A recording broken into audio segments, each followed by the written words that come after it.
Morning student, welcome to 7th standard subject English unit The Red-Handed League Part 2 What happened next Dr. Watson account. विद्यार्थ्यांना तुम्हाला ही story आवडलेली आहे का?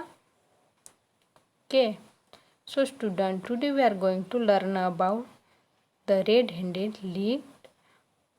Second part, what happens next Dr. Watson account.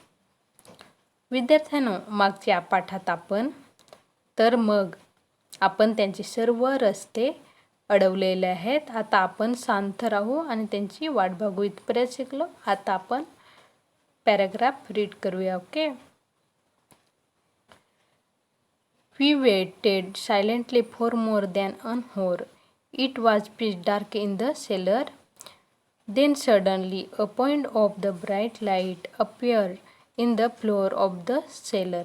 Then a lion and a gas seemed to open, and a hand appeared.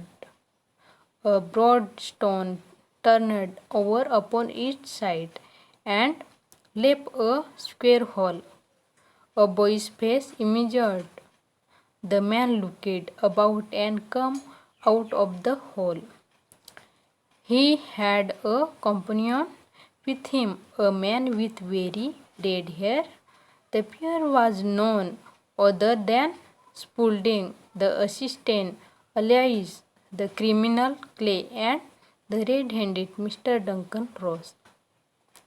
As soon as they climbed out of the hole, Sherlock Holmes sprang out and seized Clay by the collar. The other dived down the hole and disappeared.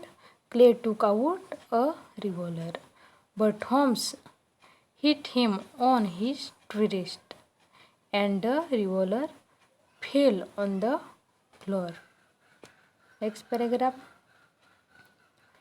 It's no use, John Clay, said Holmes. We have caught you. So I see, but my friend has escaped. Holmes replied. He cannot escape. There are 3 men waiting for him at the other end. Then Holmes handed over Mr. Clay to the policeman. Mr. Merriweather said, Really, Mr. Holmes, I do know now to thank you. You have failed of the most cutting attempts at bank robbery. The bank is grateful to you. विद्यार्थ्यांनो, आता आपण paragraph explain करूया. Okay. We waited silently for more than an hour. आम्ही 1 तासापेक्षा अधिक वेळ. It was pitch dark in the cellar. तेथे मौन धारण करून बसलो. Then suddenly a point of bright light appeared in the floor of the cellar. Then a lion and a gas seemed to open and a hand appeared. अचानक तिथे एक प्रकाशाचा झोत तलघरामध्ये जमिनीवर पडला. तिथे एक भेग तयार झाली. ती भेग फाटली आणि त्याच्यातून एक हात बाहेर आला. A broad stone turned over upon its side and a left square hole. तिथे एक अरुंद दगड उलटून पडला आणि तिथे एक भगदाड तयार झाली. A boy's face emerged. पोरगोळाचा चेहरा बाहेर आला. The man looked about and came out of the hole. त्या माणसाने चारी बाजूंना बघितले आणि बाहेर आला. He had a companion with him, a man with very red hair. त्याच्याबरोबर एक साथीदारही होता, अगदी लाल केस असलेला. The pair was none other than Spaulding, the assistant, alias the criminal Clay, and the red-handed Mr. Duncan Ross. ती पोरगोळ म्हणजे दुसरे तिसरे कोणी नसून मिस्टर क्ले आणि मिस्टर डंकन रॉस हे होते. As soon as they climbed out of the hole, Sherlock Holmes sprang out and seizes Clay by the collar. त्या बोगद्यातून ते दोघे येताच क्षणी शेरलॉक होम्सने क्लेच्या कॉलरला पकडले. The other dived down on the hole and disappeared. त्याचे साथीदार त्या बोगद्यातून खाली उतरला आणि तिथून पळून गेला. Clay took out a revolver. क्लेनी पिस्तूल काढले. But Holmes hit him on his wrist and the revolver fell on the floor. परंतु मिस्टर होम्सने त्याच्या मानगटीवर एक तडाखा घातला आणि ते पिस्तूल जमिनीवर पाडले. Next. It's no use John Clay. याचा काय नाही उपयोग John Clay. Said Holmes we have catch you. Holmes म्हणाले, आम्ही तुम्हाला आता पकडले आहे. So I see. ते ठीक आहे. But my friends has escaped. परंतु माझा मित्र पळून गेला आहे. Holmes replied he cannot expel. होम्सने उत्तर दिलं, तो पळून गेला नाही. There are 3 men waiting for him at the other end.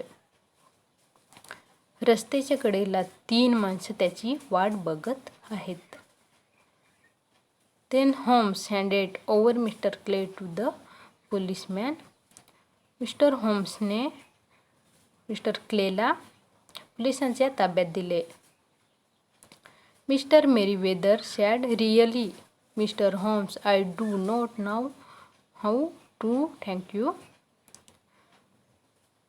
Mister Merryweather म्हणाले, खरोखर मिस्टर होम्स, मी तुमचे कसे आभार मानू हे कळत नाही.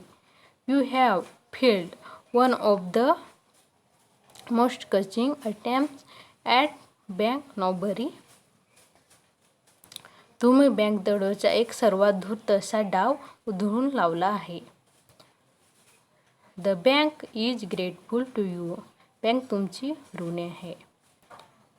तर विद्यार्थ्यांनो, आज आपण इथेपर्यंत शिकू. आता आपण नवीन शब्दांचे अर्थ समजून घेऊया. ओके. New words. डार्क म्हणजे गडद. सेलर म्हणजे तळघर. स्क्वेअर म्हणजे चौरस. क्रिमिनल म्हणजे गुन्हेगार. इस्कॅप म्हणजे सुटलेला. ग्रेटफुल म्हणजे कृतज्ञ. Think and discuss and the answer. First, how did Mr. Merriweather come to know about the crime?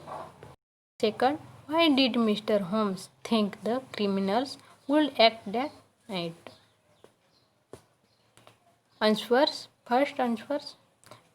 Mr. Holmes revealed the information to him about the crime. Second answer, because it was Friday and the bank will be closed on Saturday and Sunday, the criminals had enough time to do their job on these days without knowing anybody. Homework. Find the adverb from this part of the story that end with ly. Find the adjective in each of the word. तर विद्यार्थी मित्रांनो, दिलेला homework सोडवा. Thank you.